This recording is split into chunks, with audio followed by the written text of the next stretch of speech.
We're on a journey to Woodbury, where I was brought up and went to school, and where I was bar mitzvahed. So how did your mom and your dad was deceased, but how did your mom end up in Woodbury? Show him the grocery store. My mother, my grandfather, who I am named after, who had passed away before I was born, he came to the United States in 1920. And my mother and my grandmother didn't come over till about 1923, because he came over to get enough money to bring them over. He only had enough for him to come. Then he sent for them, and they got as far as Liverpool, England, and they didn't have enough money to get to the United States. So my mother and my grandmother lived in Liverpool and worked in a cigar factory, and she was about 12 years old, and she couldn't speak anything but Yiddish. And my mother could speak Yiddish and Russian. And then when they got enough money, my grandfather was in Pittsburgh. And when they were in Pittsburgh, when my grandmother and my mother got there, they had 2 children. My grandmother and my grandfather had 2 children, Harry and Izzy. Then they moved different places. My grandfather was like a baker. He would start a bread route. My mother would deliver bread in a horse and wagon in the coal regions. And they ended up in Camden. My father lived in Philadelphia. He came over with his stepfather, who was a rabbi, and my grandmother. And between them, they had 15 children. From first marriage, second marriage, and they had 4 together.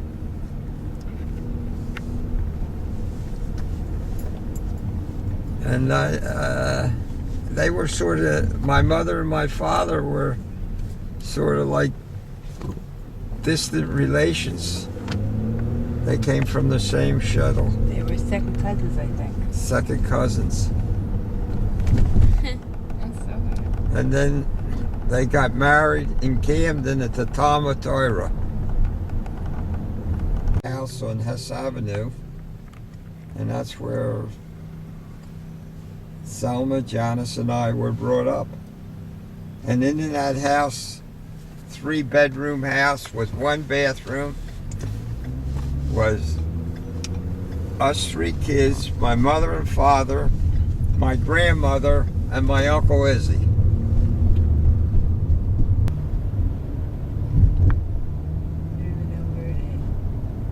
It was right here. Where this Here was Cardinal my Real father's Estate. store. This one right here, the Cardinal Real Estate. And this was his store before he built that one. What was the store for? Right there. Also grocery store. And there that was his. Where Cardinal Real Estate was. That was his. And this used to be Bob's Diner. The nut shop, where it says? Right here? No, we passed. You went by too fast, Marty. You'll have to take it. I'll have to show you on the way back. All right? You'll have to Okay. show them back because you went by too fast and you. The bloopers can just be Mama yelling at Papa. The his house that he lived on is we're coming Okay, to I'm it. going to show you.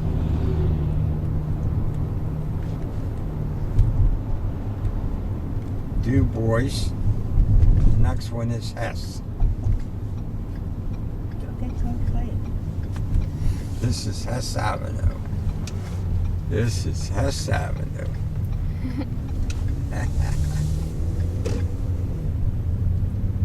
He was at 30. Mr. Marks used to live in this house. The Needers used to live in this house. I think they enclosed the porch, Marty. Where's The gray 33? one, the gray house here. They enclosed the porch. Yeah. Here's where I was born and raised. This right one? there. 33 33. Hess Avenue. Look better now than when you were There was their driveway. They Wow. bought that house for $6,000. there. Who, your parents? Yeah. Look how it looks nice. This used to be an empty lot here, and we were playing ball in the street, and I jumped on ran in there, and I cut my foot. There was a broken bottle, Right where this and house the is. Grassos lived there. The-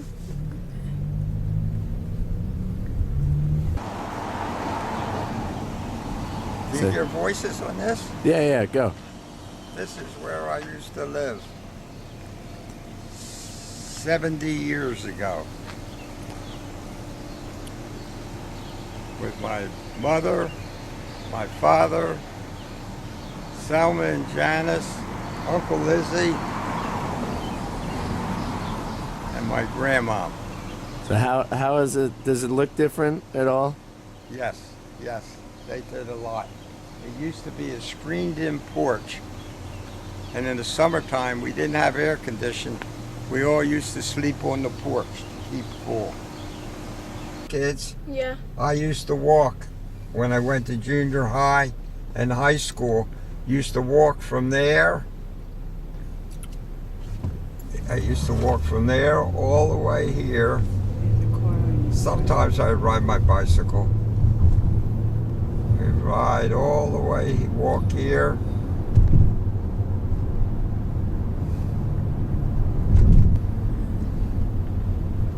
Here's where I went to junior high and high school. Right there. You're nice one. And this, which is the bank that gave us our first bank loan? It was on the corner here. There, that one. Right, in Cooper? It's called Gloucester County Administrative Building, but that's where the bank was. Do you remember, Right. Lori? There's a store called Laura Smith. Yeah, the bank was over there Where the on the other side. Gloucester County Administrative Office. Yeah, is. right. It used to be a bank. Yeah, I know. And that's where Harris Cotton had the hotel there. Yeah, but it's not. Doesn't look it's Was it? Yep, there's Yeah. Silver's. Yeah, it's the one with the not handmade. That little it's one. Scotty. The store's empty. There wasn't a restaurant there. Why it's empty? Right. The purple? See where Silver's closed? Silver's right next to it. Yeah, the purple. See That the was purple? That was my mother's big store. bookstore. And that she was unbelievable. Kresge's 5 and 10.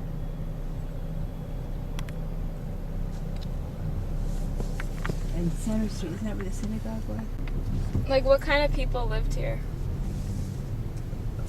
What kind of people live there, Marty? It's empty, that store now. Like, was it a lot of Jewish people? Not that or- many Jewish There people was 100 families that were Jewish. that belonged to the synagogue. And the rest were Gentile. But they were nice people. They were good. It was a nice area.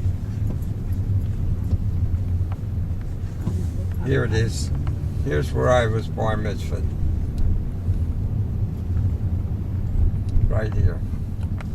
Do you want to take a picture? See that? See That's Beth Israel Israel. on the top? Looks like they're moving stuff. And when Want to go in there? Yeah. There's any visible signs of one.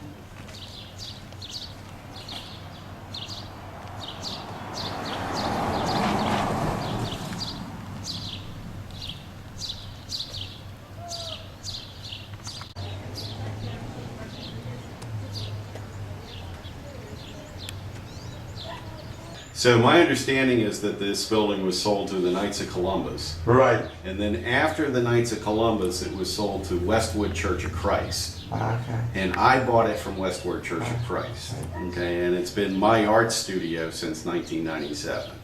You did a nice job with it. You know, the Knights of Columbus had covered over the Beth Israel sign. Right. And this building always looked like a schoolhouse. And as soon as I took that sign down, because it was rotten anyway, and re-exposed, you know, the writing, the architecture just came right back together, and everybody knew what it was. That's wonderful. That's wonderful. It's interesting.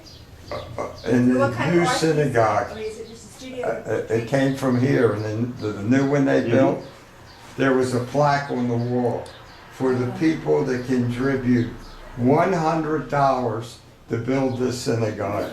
And there was a list of people. Well, I was at an art show last spring down in Rockville, Maryland, and in my booth, I have a picture of the studio from the outside. And there was a man in my booth, and I could tell that he was excited but also upset. And he came out of the booth and he said, "I have to talk with you." And I said, "Okay." He said, "Now, you own this building?" I said, "Yes, I do." He said, "My grandfather was the rabbi." Oh, God. And he told me the story of how his grandfather had come from Russia and he had studied in Brooklyn, and then he had been assigned this congregation. And that he had grown up here playing in this building, and he described the whole building to me. So I knew it was for real, but it was this great experience. His name was probably Wise, Rabbi Wise. Okay. Probably. Yeah. So I've met a number of people traveling around the country with my artwork over the years that know this building and have been members of the congregation, and that's been pretty fun. At the time, they had 100 Jewish families that belonged. And all along Broad Street, there was a lot of merchants that were Jewish. Right. And the most famous was the Blesnak family. They built hundreds and hundreds of apartments and all, and they used to keep the synagogue going with their money. Right. Well, have you seen the, you know, there's, every town there seems to have a history book now that's available. There are pictures of this building. Yeah, well, I think you saw that one. I went to the library. Right. I saw it was that, and I bought the book at that. So did I, just because I actually own the building. Yeah. So.